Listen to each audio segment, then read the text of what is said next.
आशा करता हूं आप सब बहुत अच्छे होंगे। मेरा नाम है सिद्धांत अग्निहोत्री। स्टडी ग्लोस पे आपको बहुत बहुत स्वागत है। आज हम बात करेंगे दोस्तों बजट और स्टेजेस ऑफ इनैक्टमेंट की। बहुत इंपॉर्टेंट लेक्चर है दोस्तों, तो चलिए आगे बढ़ते हैं। सबसे पहले बजट होता क्या है? बजट एनुअल फाइनेंशियल स्टेटमेंट होता है। बजट कहीं भी आपको संविधान में यह शब्द मिलेगा ही नहीं। एनुअल फाइनेंशियल स्टेटमेंट जो कि आर्टिकल 112 में है दोस्तों, ये आर्टिकल इंपॉर्टेंट है, आपको याद रखने हैं। कभी कभी ऐसे ही पूछ लिया जाता है। पीसीएस के एग्जाम्स में कई बार मैच करने को आ जाता है, यूपीएससी के एग्जाम में भी कई बार पूछा जाता है, और एसएससी के एग्जाम में तो हर साल दूसरे साल में ये पूछ ही लिया जाता है। ठीक है, एनुअल फाइनेंशियल स्टेटमेंट और मनी बिल में कंफ्यूज नहीं करना है। याद रख लो, मनी बिल 110 में है, आर्टिकल 110 में मनी बिल 110, कहीं पे भी देखो मनी बिल याद आज जाना चाहिए।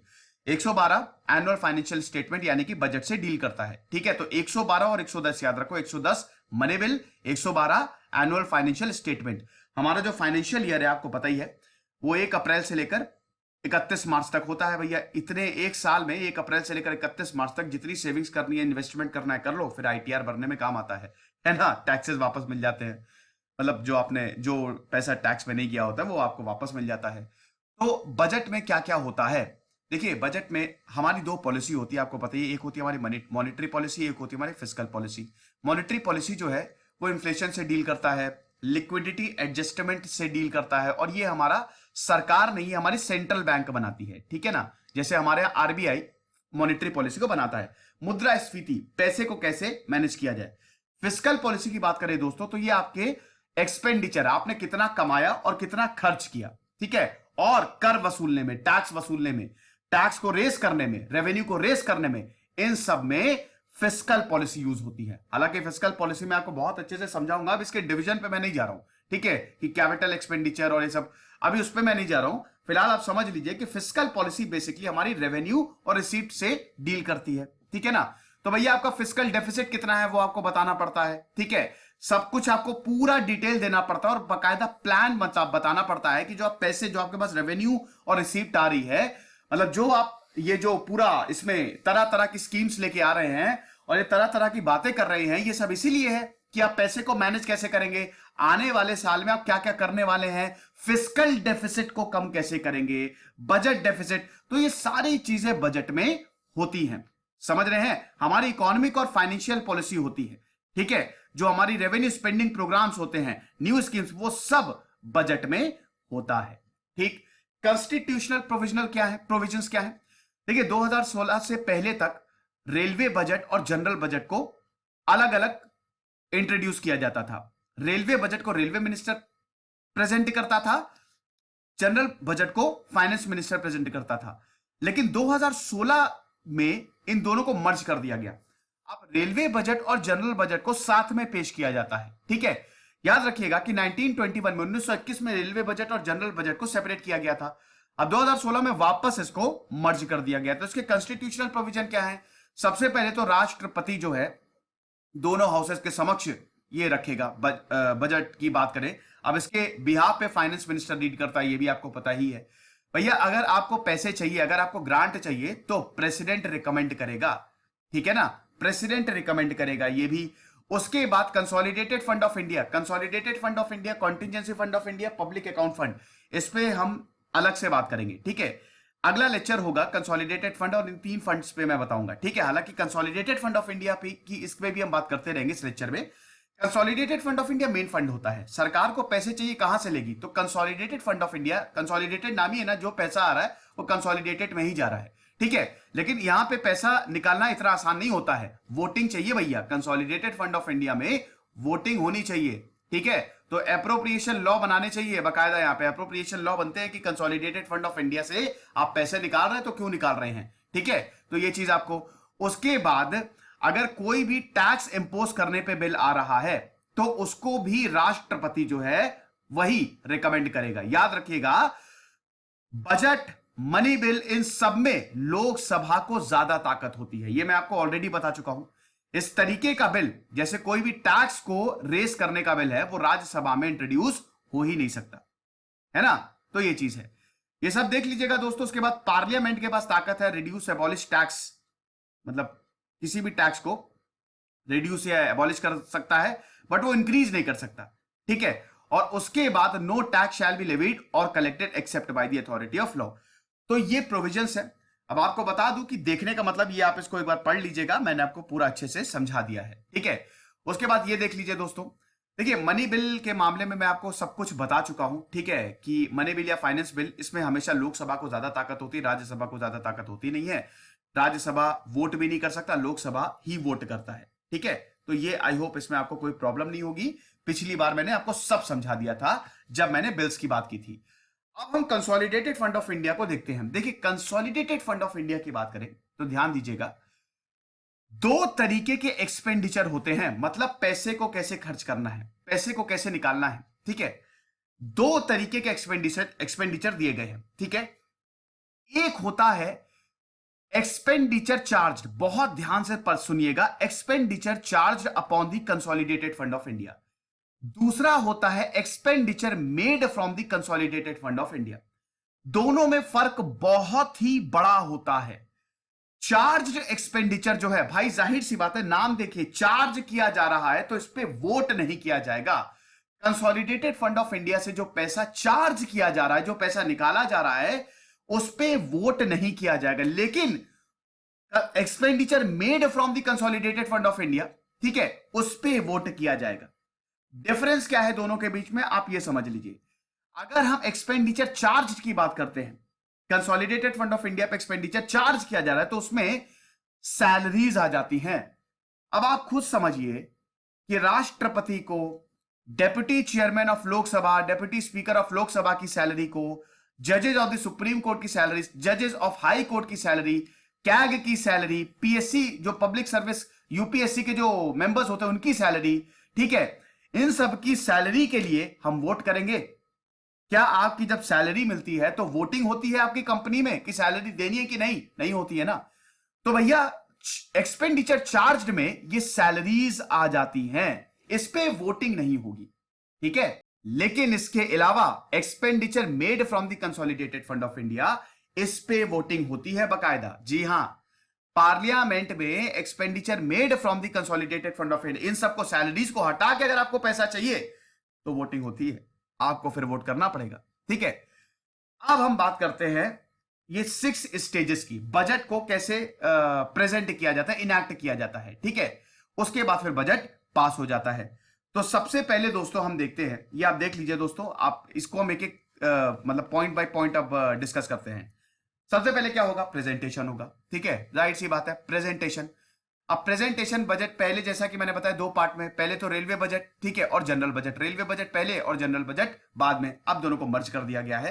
हालांकि इसमें भी रेलवे बजट को पहले ही इंट्रोड्यूस किया जाता है, ठीक है।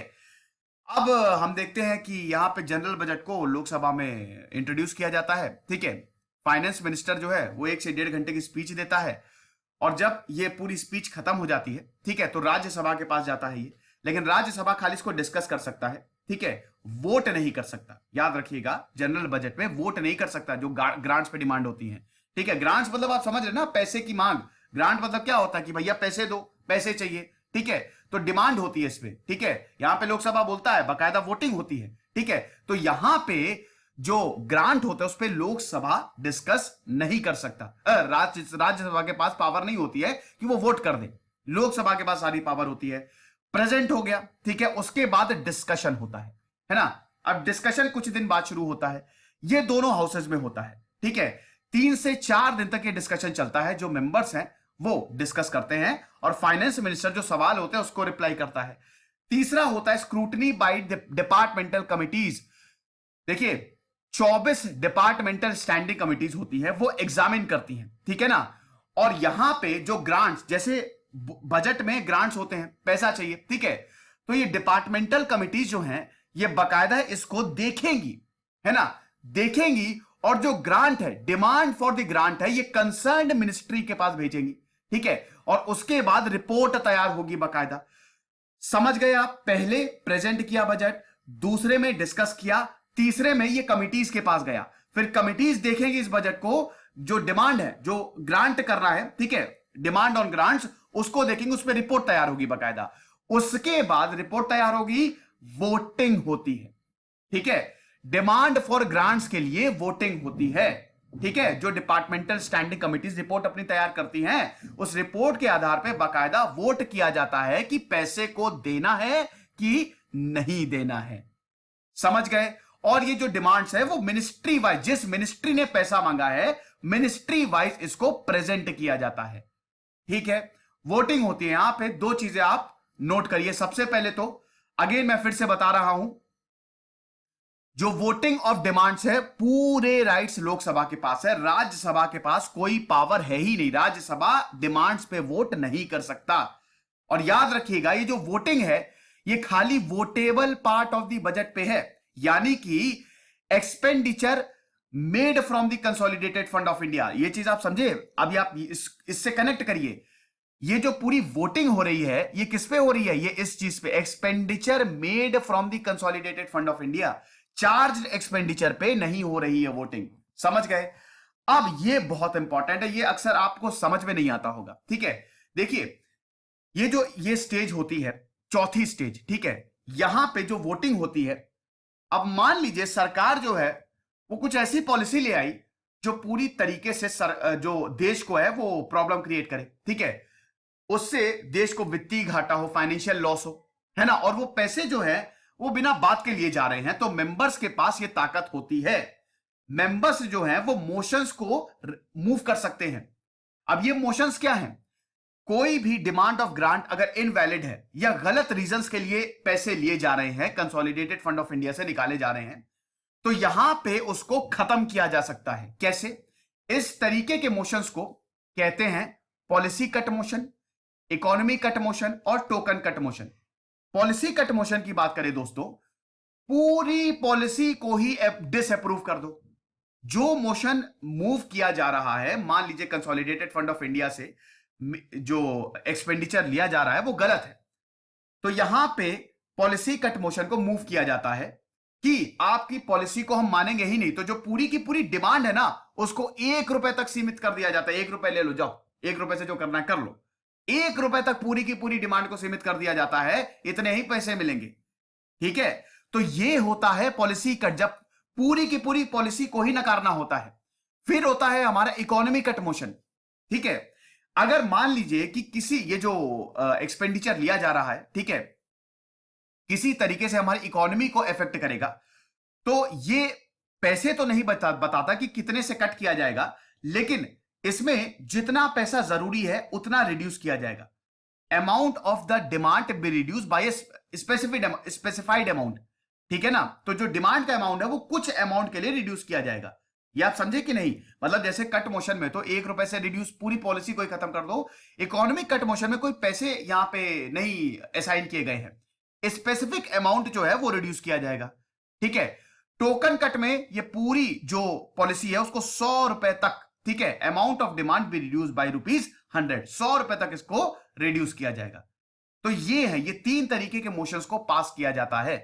पांचवा स्टेज होती है पासिंग ऑफ एप्रोप्रिएशन बिल। अभी मैंने आपको बताया कि अगर कंसोलिडेटेड फंड ऑफ इंडिया से आपको पैसे विड्रॉ करना है तो एप्रोप्रिएशन बिल आपको लाने पड़ेंगे।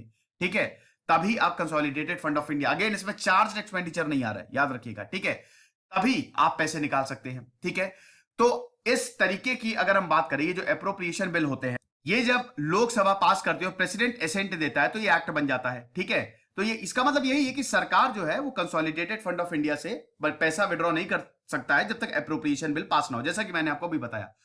आखिरी होता है फाइनली बजट को पास करना, passing of finance bill. The finance bill is introduced to give effect to the financial proposals.